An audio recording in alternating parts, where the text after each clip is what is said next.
Greetings, everyone. My name is Brendan Spinner, and I'm here today to discuss with you the topic about homework and how it is the true teenage life sucker.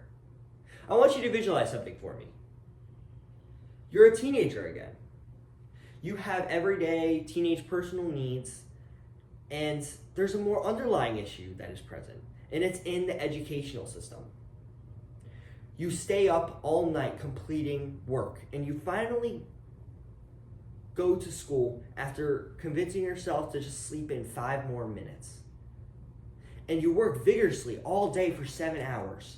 And then when you finally get home, you can rest, right? Wrong, because there's more work to be done. And that is what the current educational system places on the concept of homework in everyday society. Today in my presentation, I'm going to be discussing with you what's the big deal with homework, how can its negative effects change for the better, an understanding of why the issue is important in the first place, and what can you do to change this. To begin, what's the big deal with homework?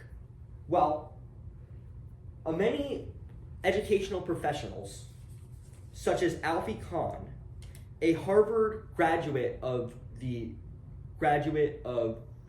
secondary education, who's also an American author and lecturer for progressive education, claims that the fact that there isn't anything close to unanimity among experts belies to the widespread assumption that homework helps.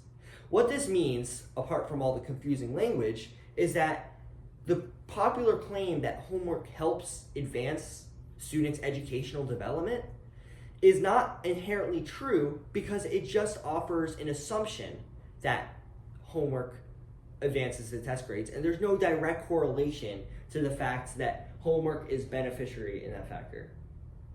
In a more granular aspect, or a better outlook to the problem, we look at Harris Cooper and his colleagues, a Duke University social psychologist, as he does a more thorough study on how homework affects students and what work overload is when it comes to students. Cooper suggests that homework is beneficial to a certain extent, and that when it gets to that certain extent, homework then overloads students. And he suggests that students should do no more than 10 minutes a night per grade level. So for example, a 3rd grade student should do no more than 30 minutes a night on homework. This situation is a perfect example of what a beneficiary system for students to adapt, as it limits the amount of work that a student is trying to learn, and they can instead use it for personal exploration, which is what's most needed at a fundamental level for this age. With findings from the Stanford Graduate School of Education, a survey of over 4,000 students reports an average that students spend an average of 3 hours a night on homework. What this means is, when taking into account all the extracurricular activities, soccer practice, dance practice, gymnastics, that students are trying to adapt to as they grow up and prepare for college and the regular life and figure out what they want to do, they indeed have to combine that with the excessive workload that they are faced with on a day-to-day basis. Students, instead of having a deadline and practicing time management, they're forced to cram, which is a very unhealthy habit that many students adapt because of the excessive amount of schoolwork. So what can be done to aid in the fight against homework? So a greater emphasis is needed to be held on the personal development of the student rather than the educational development, because in my firm belief, education development will come with a greater extent of time, while personal development is crucial during these fundamental years of life, where you are figuring out the basics for what life has to offer and how to deal with it.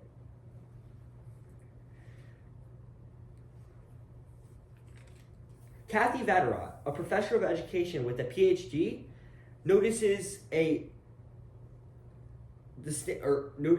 contrast that I would like to highlight as the main fundamental point for my presentation.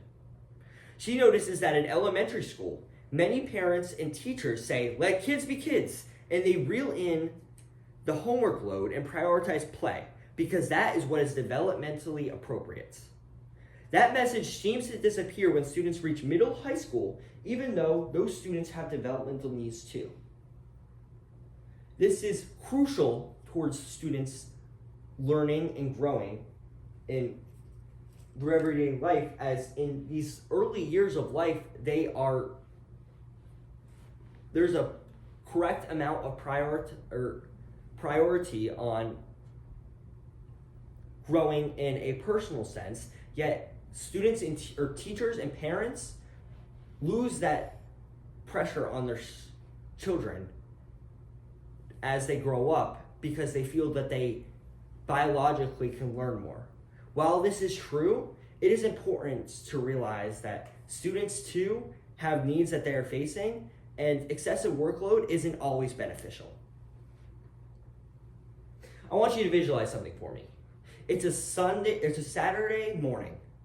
You have all the time in the world and you fit your homework into when it benefits you most.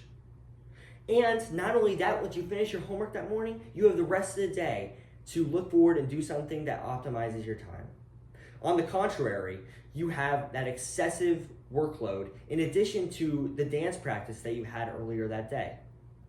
And you're expected to get 0 sleep and replace that for the completion of that work.